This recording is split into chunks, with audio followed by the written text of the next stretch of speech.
칼 세이건, 코스모스. 1.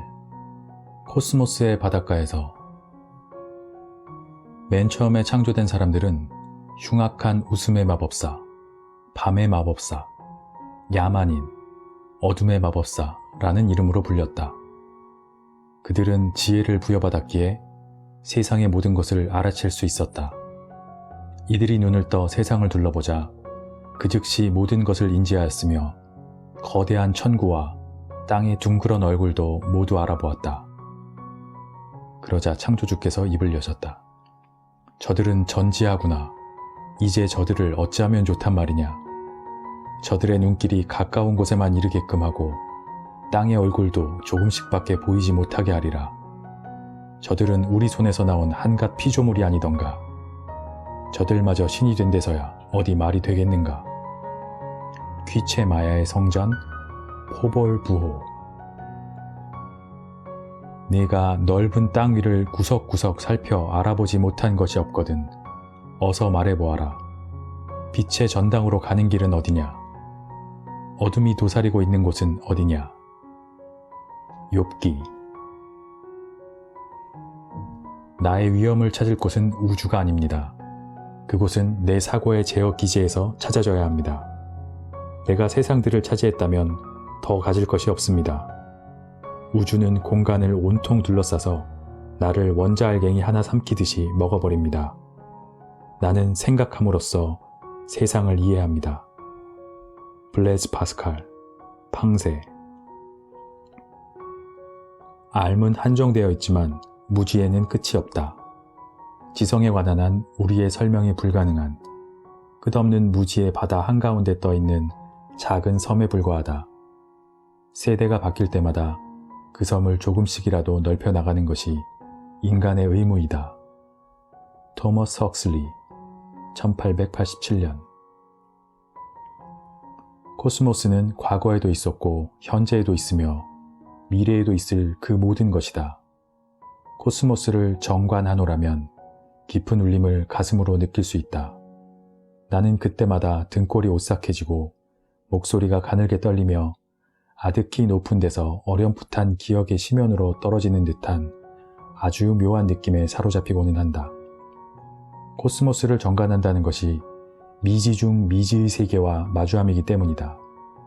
그러므로 그 울림, 그 느낌, 그 감정이야말로 인간이라면 그 누구나 하게 되는 당연한 반응이 아니고 무엇이겠는가. 인류는 영원 무한의 시공간에 파묻힌 하나의 점, 지구를 보금자리 삼아 살아가고 있다. 이러한 주제에 코스모스의 크기와 나이를 헤아리고자 한다는 것은 인류의 이해 수준을 훌쩍 뛰어넘는 무모한 도전일지도 모른다. 모든 인간사는 우주적 입장과 관점에서 바라볼 때 중요키는커녕 지극히 하찮고 자질구레하기까지 하다. 그러나 인류는 아직 젊고 주체할 수 없는 호기심으로 충만하여 용기 또한 대단해서 될성 싶은 떡잎임에 틀림이 없는 특별한 생물종이다. 인류가 최근 수천 년 동안 코스모스에서의 자신의 위상과 코스모스에 관하여 이룩한 발견의 폭과 인식의 깊이는 예상 밖의 놀라움을 인류 자신에게 가져다 주었다. 우주 탐험, 그것을 생각하는 것만으로도 우리의 가슴은 설렌다. 그것은 우리 모두에게 생기와 활력을 불어넣는다. 진화는 인류로 하여금 삼라만상에 대하여 의문을 품도록 유전자 속의 프로그램을 잘 짜놓았다. 그러므로 안다는 것은 사람에게 기쁨이자 생존의 도구이다. 인류라는 존재는 코스모스라는 찬란한 아침 하늘에 떠다니는 한 점 티끌에 불과하다. 그렇지만 인류의 미래는 우리가 오늘 코스모스를 얼마나 잘 이해하는가에 크게 좌우될 것이라고 나는 확신한다. 우리가 이제 떠나려는 탐험에는 회의의 정신과 상상력이 필요하다. 상상력에만 의존한다면 존재하지도 않는 세계에 빠져버리는 우를 범하게 될 것이다. 그러나 우리 앞에 놓인 탐험은 상상력 없이는 단 한 발자국도 뗄 수 없는 여정의 연속일 것이다. 회의의 정신은 공상과 실제를 분간할 줄 알게 하여 억측의 실현성 여부를 검증해준다. 코스모스는 그 바닥을 알 수 없는 깊은 보물창고로서 그 우아한 실제, 절묘한 상관관계, 그리고 기묘한 작동 원리를 그 안에 모두 품고 있다. 코스모스를 거대한 바다라고 생각한다면 지구의 표면은 곧 바닷가에 해당한다. 우주라는 바다에 대하여 우리가 알고 있는 것은 거의 대부분 우리가 이 바닷가에 서서 스스로 보고 배워서 알아낸 것이다. 직접 바닷물 속으로 들어가는 것은 극히 최근의 일이다. 그것은 겨우 발가락을 적시는 수준이었다. 아니, 기껏해야 발목을 물에 적셨다고나 할까? 그 물은 시원해서 좋다. 그리고 저 바다는 우리에게 들어오라고 손짓하는 듯하다. 우리가 바로 이 바다에서 나왔다는 사실을 우리는 가슴 저 깊숙한 곳으로부터 알고 있다. 그래서 인간은 근원으로 되돌아가고 싶다는 소망을 간절하게 품는 것이다. 비록 우리의 이러한 갈망이 미지의 신들의 심기를 불편케 할지언정 그것을 불경스럽다고만 탓하지 말자. 코스모스는 너무 거대하여 우리가 통상 사용하는 길이 단위인 미터나 마일로는 도무지 그 크기를 가늠할 수 없다. 미터나 마일은 지상에서 쓰기에 편리하도록 고안된 단위일 뿐이다. 천문학에서는 그 대신 빛의 빠른 속도를 이용하여 거리를 잰다. 빛은 1초에 약 18만 6천 마일 또는 거의 30만 킬로미터, 즉 지구 7바퀴를 돈다. 빛은 태양에서 지구까지 8분이면 온다. 그러므로 태양은 지구에서 약 8광분만큼 떨어져 있다. 빛은 1년이면 10조 킬로미터, 약 6조 마일을 간다. 천문학자들은 빛이 1년 동안 지나간 거리를 하나의 단위로 삼아 1광년이라고 부른다. 광년은 시간을 재는 단위가 아니라 거리를, 그것도 엄청나게 먼 거리를 재는 단위이다. 지구는 우주에서 결코 유일무이한 장소라고 할 수 없다. 그렇다고 해서 우주 어디에서나 볼 수 있는 아주 전형적인 곳은 더더욱 아니다. 행성이나 별이나 은하를 전형적인 곳이라 할 수 없는 까닭은 코스모스의 대부분이 텅 빈 공간이기 때문이다. 코스모스에서 일반적인 곳이라 할 만한 곳은 저 광대하고 냉랭하고 어디로 가나 텅 비어 있으며 끝없는 밤으로 채워진 은하 사이의 공간이다.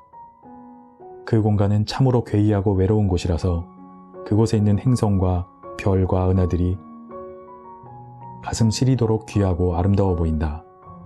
코스모스의 어느 한 구석을 무작위로 찍는다고 했을 때 그곳이 운 좋게 행성 바로 위나 근처일 확률은 10의 마이너스 33승이다.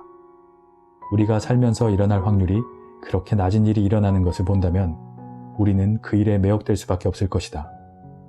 이런 의미에서 사람이 살고 있는 이 세상은 참으로 고귀한 것이라고 단언할 수 있다. 은하와 은하 사이의 공간에서 본다면 바닷물결 위의 흰 거품처럼 헤아릴 수도 없이 많은 희미하고 가냘픈 덩굴선 모양의 빗줄기가 암흑을 배경으로 떠있는 것이 보일 것이다. 이것들이 은하다. 이들 중에는 홀로 떠다니는 고독한 녀석도 있지만 대부분은 은하단이라는 집단을 이루며 한데 어우러져 거대한 코스모스의 암흑 속을 끝없이 떠다닌다. 이것이 우리가 아는 코스모스의 가장 거시적인 모습이며 여기가 바로 성운들의 세계다. 지구에서 80억 광년 떨어진 곳, 우리가 우주의 중간쯤으로 알고 있는 머나먼 저곳이 성운들의 세상이란 말이다. 은하는 기체와 티끌과 별로 이루어져 있다. 수십억 개에 이르는 별들이 무더기로 모여 은하를 이룬다. 별 하나하나가 누군가에게는 태양일 수 있다. 그러므로 은하 안에는 별들이 있고 세계가 있고 아마도 각종 생명이 번성한 자연계가 있고 지능을 소유한 고등생물의 집단이 있으며 우주여행을 자유자재로 할 수 있는 고도의 문명사회들도 있을 것이다. 그러나 이처럼 은하를 멀리서 바라보면 은하가 아기자기한 것들을 모아놓은 하나의 예술작품으로 보인다. 그것은 조개껍데기나 산호조각처럼 코스모스라는 바다에서 자연이 영겁의 세월에 걸쳐 조탁하여 만들어낸 예술품이다. 우주에는 은하가 대략 1000억 개 있고 각각의 은하에는 저마다 평균 1000억 개의 별이 있다. 모든 은하를 다 합치면 별의 수는 10의 11승 곱하기 10의 11승, 10의 22승계가 된다. 게다가 각 은하에는 적어도 별의 수만큼의 행성들이 있을 것이다. 이토록 어마어마한 수의 별들 중에서 생명이 사는 행성을 아주 평범한 별인 우리의 태양만이 거느릴 가능성은 얼마나 될까? 코스모스의 어느 한 구석에 숨은 듯이 박혀있는 우리에게만 어찌 그런 행운이 찾아올 수 있었을까? 우리의 특별한 행운을 생각하는 것보다 우주가 생명으로 그득그득 넘쳐난다고 생각하는 편이 훨씬 더 그럴듯하다. 그러나 그것이 사실인지 아닌지는 우리는 아직 모른다. 우리는 이것을 알아내기 위한 탐험을 이제 막 시작했을 뿐이다. 80억 광년쯤 떨어진 곳에서는 우리 은하수 은하가 속해 있는 은하단이 있는지도 확인하기 힘들다. 그러니 태양이나 지구는 더 말할 나위 있겠는가. 그러나 현재까지 우리가 생명이 서식한다고 알고 있는 행성은 지구밖에 없다. 그렇지만 지구는 암석과 금속으로 이루어진 조그마한 바위 덩어리에 불과하다. 간신히 태양빛을 반사하고 있기에 조금만 멀리 떨어져도 그 존재를 알아볼 수 없다. 그러나 우리의 코스모스항에는 지구의 천문학자들이 국부은하군이라고 부르는 곳에 다다른다. 국부은하군은 지름이 몇백만 광년 정도 되고 10개에서 20개의 은하들로 이루어져 있다. 그 중에 유별나지 않은 아주 소박한 은하단이 하나 있다. 그리고 그 안에 M31이라는 은하가 있다. 지구에서는 안드로메다 자리에서 관측된다. M31은 별과 티끌과 기체가 모여서 거대한 바람개비 모양을 하고 있는 나선 은하로서 작은 위성 은하를 둘 거느리고 있다. 이 두 개의 외소 타원 은하를 붙들고 있는 힘이 중력인데 나를 의자에 앉아있도록 붙들어주는 힘도 중력이다. 우주 어디에서나 똑같은 자연 법칙이 성립하는 것이다. 이제 우리의 여행은 지구로부터 200만 광년의 거리를 통과했다. M31 너머로 그와 비슷한 모양의 나선 은하가 하나 더 있다. 그것은 나선팔을 천천히 2억 5천만 년마다 한 번씩 돌리는 바로 우리 은하수 은하이다. 이제 우리는 인류의 보금자리, 지구에서 4만 광년쯤 떨어진 곳에 와 있다. 그렇다면 지금부터 우리는 은하수 은하의 중력에 붙잡혀 은하 중심부로 끌려 들어갈 것이다. 그러나 우리의 목표는 지구이므로 은하수 은하의 가장자리, 나선팔의 한쪽 끝, 은하 변두리의 이름 없는 장소로 방향을 돌리려 한다. 나선팔하는 물론이고 나선팔과 나선팔 사이를 지나다 보면 스스로 빛을 내는 별들이 모인 지극히 아름다운 집단들이 우리에게 깊은 인상을 남기며 우리 곁을 스쳐 지나간다. 그 집단들 중에는 비눗방울처럼 가냘프게 생겼으면서 태양 1만 개 또는 지구 1조 개나 들어갈 수 있을 만큼 어마어마하게 큰 것들이 있다. 또 천체들 중에는 크기는 작은 마을만 하지만 그 밀도는 납의 1000조 배나 되는 것도 있다. 태양처럼 홀몸인 별도 있지만 동반성과 함께하는 별이 더 많다. 별들은 주로 두 별이 서로 상대방 주위를 도는 하나의 쌍성계를 이룬다. 그리고 겨우 별 셋으로 이루어진 항성계에 시작하여 연암은 별들이 엉성하게 모여있는 성단, 수백만 개의 구성원을 뽐내는 거대한 구상성단까지 천차만별의 항성계들이 은하에 있다.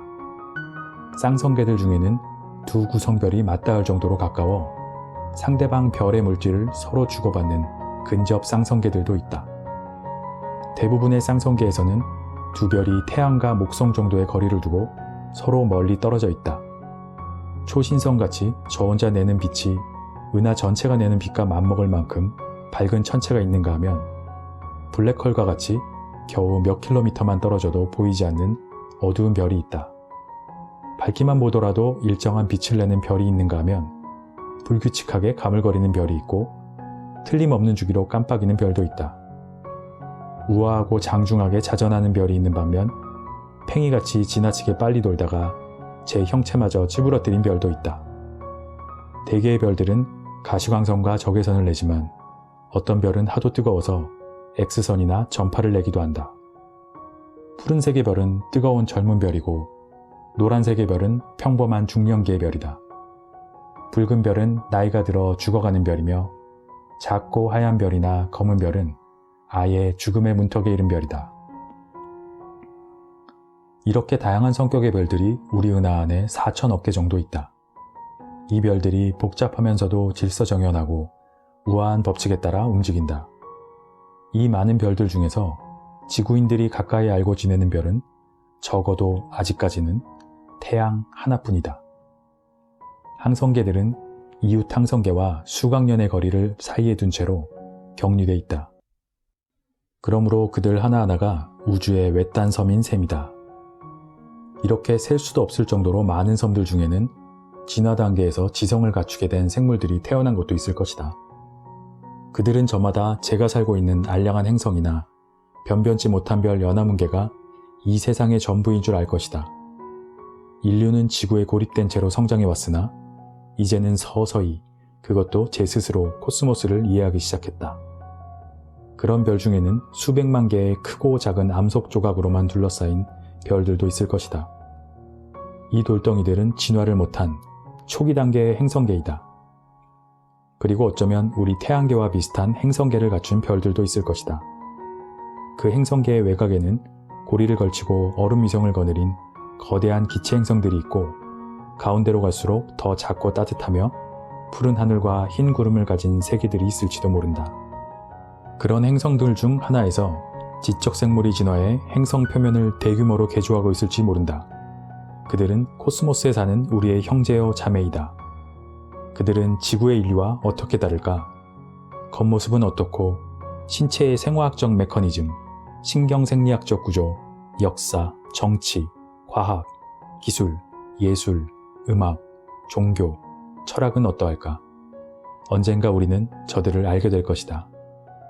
이제 우리는 지구에서 1광년 떨어진 지구의 뒷마당에 이르렀다. 거대한 눈덩이들이 태양을 둥글게 에워싸며 무리를 이루고 있다. 해성들의 고향이다. 얼음과 암석과 유기분자가 이 행성들의 핵심 구성 성분이다. 지나가던 별들의 중력이 심심치 않게 이들을 슬쩍슬쩍 건드리면 그때마다 얼음 덩어리들 중 하나가 태양계 안쪽으로 날아간다. 그러면 태양의 열이 얼음을 증발시키고 얼음 덩어리에서 아름다운 해성의 꼬리가 길게 뻗어나온다. 자, 이제 태양계의 행성들에게로 다가가 보자. 행성은 해성보다 좀 더 큰 세계이다. 이들은 태양의 중력에 붙잡혀서 거의 원형의 궤도를 따라 태양 주위를 돌고 있다. 그리고 주로 태양광선에서 열을 공급받는다. 명왕성은 메탄 얼음으로 덮여있는 행성으로 카론이라는 대형 위성을 하나 거느리고 있다. 태양광선을 멀찍이서 받는 명왕성에게는 태양이 칠흑의 어둠 속에서 작게 빛나는 점으로밖에 보이지 않는다. 해왕성, 천왕성, 태양계의 보석인 토성, 그리고 목성은 거대한 기체 덩어리들이다. 이 목성형 행성들은 하나도 빠짐없이 얼어붙은 위성들을 주르르 거느리고 있다. 기체 행성들과 거대한 빙산 덩어리들이 공전하는 지역을 지나 태양 쪽으로 향하여 따뜻한 내 행성계로 들어가면 우리는 그곳에서 암석지대를 만나게 된다.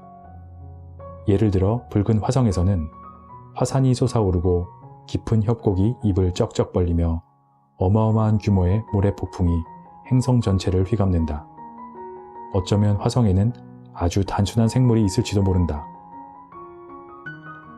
지금까지 우리가 보아온 모든 행성들은 태양 주위를 공전한다. 태양은 우리에게 가장 가까운 별이다. 태양의 중심에는 수소와 헬륨, 기체가 핵융합 반응을 일으키는 용광로가 자리 잡고 있다. 이 용광로가 태양계를 두루 비추는 빛의 원천인 것이다. 드디어 기나긴 여행이 끝나고 우리는 작고 부서지기 쉬운 청백색의 세계로 돌아왔다. 우리의 상상력이 아무리 대담하게 비약한다 한들 지구를 코스모스라는 광대한 바다와 대등하다 할 수는 없을 것이다. 지구는 광막한 우주의 미아이며 무수히 많은 세계 중에 하나일 뿐이다. 지구가 우리에게만 의미심장한 곳일지 모르겠지만 어쩌랴 우리의 보금자리요, 우리를 길러준 부모가 지구인 것을. 이곳에서 생명이 발생하여 진화했으며 인류도 이곳에서 태어나 유년기를 지내고 성년으로 자라는 중이다. 바로 여기에서 인류는 코스모스 탐험의 열정을 키워왔으며 아무런 보장 없이 고통스러운 우리의 운명을 개척해 나가고 있다. 행성 지구에 오신 것을 환영합니다. 푸른 질소의 하늘이 있고 바다가 있고 서늘한 숲이 펼쳐져 있으며 부드러운 들판이 달리는 지구에 오신 것을 환영합니다. 지구는 생명이 약동하는 활력의 세계이다. 지구는 우주적 관점에서 볼 때에도 가슴 시리도록 아름답고 귀한 세상이다. 지구는 이 시점까지 우리가 알고 있는 한 유일한 생명의 보금자리이다. 우리는 공간과 시간을 헤쳐 우주를 두루 돌아다녔다. 그렇지만 코스모스의 물질이 생명을 얻어 숨을 쉬고 사물을 인식할 수 있게 된 곳은 이곳 이외에는 아직 찾을 수가 없었다. 이곳은 확실히 물질이 인식의 주체가 될 수 있었던 곳이다. 이와 비슷한 세계가 우주 곳곳에 흩어져 있겠지만 그곳들은 우리가 앞으로 찾아야 할 희망의 대상이다. 위대한 탐험은 바로 여기, 지구에서 시작될 것이다. 인류가 값비싼 대가를 치르면서 100만 년 이상의 긴 세월에 걸쳐 거둬들이고 축적해 놓은 지혜로 우주 탐사의 문을 열 수 있었던 곳이 바로 여기 지구란 말이다. 오늘날 우리는 위대한 지성들과 동시대를 살고 있다. 그들은 명석하며 호기심으로 가득 찬 용기 있는 인물들이다. 한 발 더 나가서 현대는 학구적 탐험의 정신을 높이 사는 시대이다. 우리가 이러한 시대 정신과 함께할 수 있다니 얼마나 큰 축복일까. 돌이켜보건대 인류는 별에서 태어났다. 그리고 잠시 지구라 불리는 세계에 몸을 담고 살고 있다.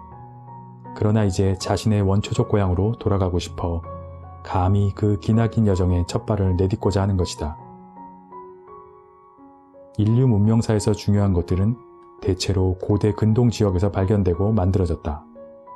지구가 조그마한 세계라는 인식 역시 현대인들이 기원적 3세기라고 부르는 시절에 당시의 거대 도시 이집트의 알렉산드리아에서 비롯되었다.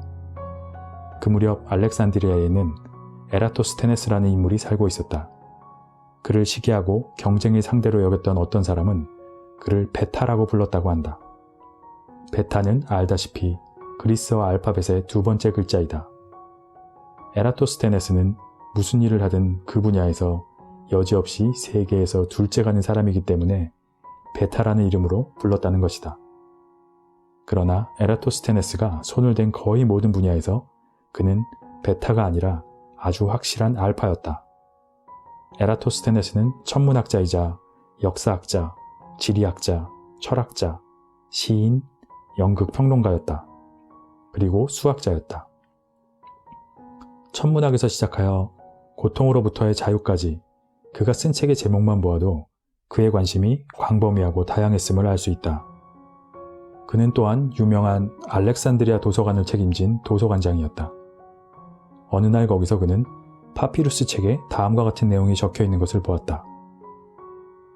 남쪽 변방인 시에네 지방, 나일강의 첫 급류 가까운 곳에서는 6월 21일 정오에 수직으로 꽂은 막대기가 그림자를 들이우지 않는다.